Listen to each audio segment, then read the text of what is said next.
So everybody, we are back with another big week filled with tech news, with all things Apple from 18.5 releasing on the beta side, 18.4 releasing to the entire public, and then of course, we had the big Nintendo drop, and obviously in that same light, the big Apple stock market drop. So without further ado, let's get into this Friday 5 episode and talk all things tech this week.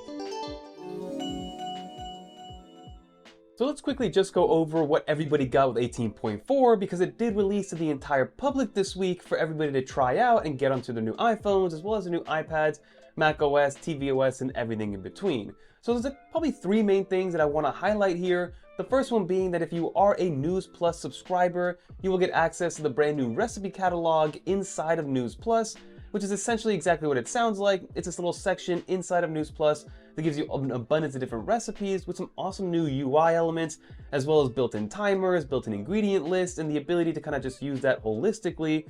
And I keep saying that I think it's going to be a foreshadow into a brand new, first off, hardware product like a new HomePad, and secondly, it's going to be a brand new foreshadow into a new operating system that Apple's creating that I think is going to be called Home OS. So definitely try that out if you are a News Plus subscriber. Another big one that came out is going to be prioritized notifications, which uses Apple Intelligence features in order to, again, prioritize which notifications do get through versus ones that don't get shown right away. And you can go into your settings, and this is turned on by default, so if you do want to turn it off, you have to go into your settings to turn it off. And then on top of that, you can choose individual applications that can be included inside of this new prioritized notifications.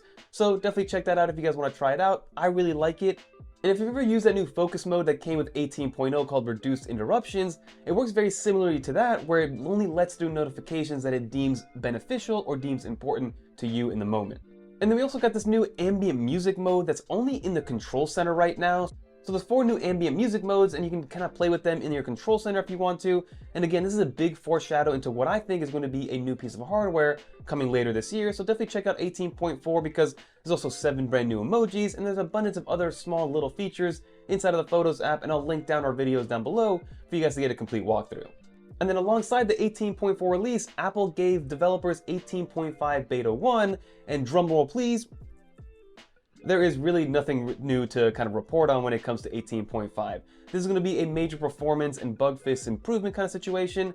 We thought maybe 18.5 would bring the rest of Apple Intelligence, like the Siri contextual awareness, the on-screen awareness, the cross-app compatibility, and being able to use different applications with Apple Intelligence, but for now, there isn't really much on the forefront when it comes to 18.5 and anything new that's really worth noting.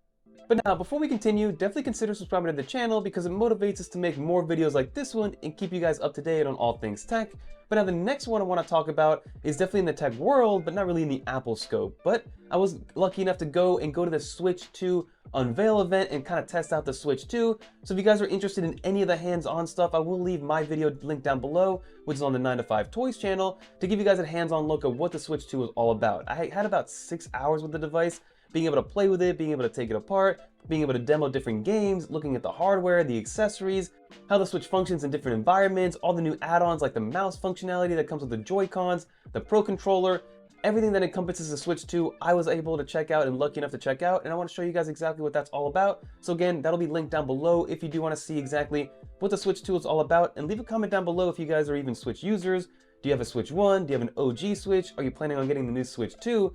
Because I know that pre-orders are going to be absolutely insane for you to be able to get your hands on this thing when it does release on June 5th. So this next section is all about the tariffs that are happening here in the US, where the US is putting tariffs on pretty much anything that's imported from anywhere else that's not in the US. And because of those tariffs and because they are actually happening, Apple stock actually dipped almost 10% overnight, which is pretty insane in my opinion. So definitely take a look at that, and it's something to take note of if you are invested into Apple, whether it is with ETFs or directly invested with them.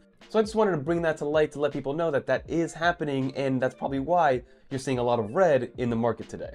And that is a perfect segue into some more Apple financial news, but with the Apple Card holistically. So of course we saw a few months back, almost a year ago, that the Apple Card relationship with Goldman Sachs was absolutely breaking, and basically it's now up for grabs. So you can see now that Visa and American Express are battling it out and even MasterCard, which is the current network provider. So to give you an idea here, there's two differentiations. You have the network provider, which is basically Visa, MasterCard, and American Express here in the US. You also have Discover, but that's less so, and it's not really included in this battle. And then you have the bank issuer. So right now, the way that Apple has it done is that MasterCard is the network provider and Goldman Sachs is the issuer. And right now, there is a battle between Visa and American Express, that American Express wants to be both the bank issuer as well as the network provider, and then Visa wants to be the transfer provider with another bank issuer coming in, hopefully Chase, because that's what I personally want. But you can see that this battle is going to be going on for a couple months, with Visa offering $100 million to Apple up front to be the network provider for the next Apple Card. So this is going to be cool to see how it unfolds over time. Definitely stay tuned to see exactly what's going on. My hope and my wish is that it does go to Visa and it does go to Chase over time, but I know that a lot of people are fans of American Express and their points program and the membership rewards, and maybe there'll be some sort of kind of overlap with Apple Card and American Express and those reward systems.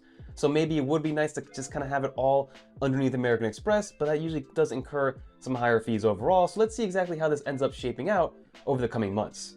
And let me know in the comment down below what you think and which one you would prefer. Do you want Amex to take it? Do you want Visa and another issuer to take it? All things to consider, especially if you are into the points and credit card game like I personally am. And then lastly, for those people that are fans of AirTags like I am, there is now some rumblings that AirTags 2 could be released in the summer of this year with some new improvements overall. So the form factor is supposed to stay the same, which is kind of sad because I do like the actual form factor currently, but it'd be nice for Apple to have some other first-party form factors like a credit card shape, or just some other form factors you can fit into other objects and other bags and things of that nature. Because right now, that AirTag, while albeit is great for luggages and tags and keychains, if you want to put it in your wallet, it's pretty annoying to put it in any wallet. But the biggest improvement that's rumored to be happening is that the AirTag 2 compared to the AirTag 1 is going to have a much wider range for precision tracking. The way that it's currently set up, precision tracking does allow you to have that beautiful UI and that user experience of being able to kind of navigate and find it with arrows and being able to see where your AirTag is lost. And as of right now, it's only up to 10 to 15 meters.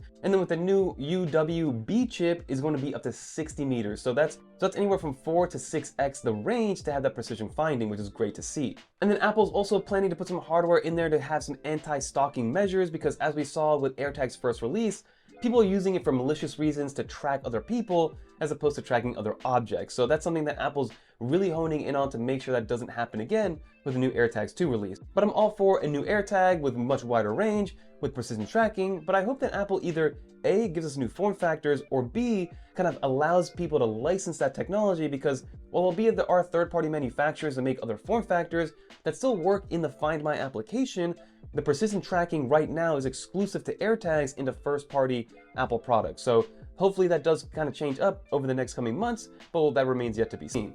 But that'll do for this video, everybody. That is another recap of a Friday 5 of everything that happened this week. The Switch 2 announcement and the fact that I was able to use the Switch 2 for hours on end and be able to get some hands-on time with it was absolutely amazing. So I do recommend checking that out if you are interested. That is something that we're proud that we put together with some hands-on time. And for everything else that's happening in the Apple world, as of right now, it seems like it's kind of on the downturn with iOS not getting the Apple Intelligence and the stock going down and things like that. But I do think Apple is shaping up nicely to have a good Q2 with some new product releases, some new software, and then ultimately WWDC announcing iOS 19, which hopefully will bring some Apple Intelligence improvements over time. But that'll do it for this video. If you made it to the end, leave a little dolphin in the comments down below so I know you made it to the end. And if you want to watch more videos like this one, definitely check out one of these videos right here. And until next time, I'm Fernando. Peace, everybody.